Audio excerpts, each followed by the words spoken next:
اگر کوئی شخص انتہائی زیادہ وسوسوں میں مبتلا ہے اور اس کو انتہائی زیادہ وسوسے آتے ہیں وضو میں، غسل میں، یا اسی طرح نکاح کے مسئلوں میں، طلاق کے مسئلوں میں، کسی شخص کو انتہائی زیادہ وسوسے آتے ہیں اور اس سے وہ انتہائی زیادہ پریشان ہے، تو اس شخص کے لیے ایک آسان سا عمل میں آپ لوگوں کو بتانے جا رہا ہوں۔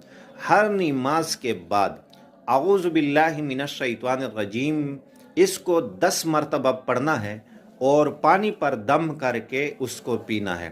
ہر نماز، فرض نماز کے بعد آپ نے یہ عمل کرنا ہے اور اس کے بعد اس پانی کو آپ نے استعمال کرنا ہے۔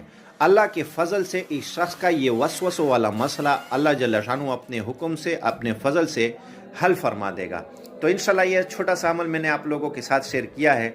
آپ کو اگر پسند ہے تو اس ویڈیو کو لائک بھی کریں۔ اسی طرح اگر آپ نے چینل سبسکرائب نہیں ہے تو سبسکرائب ضرور کریں۔ واخر الدعوات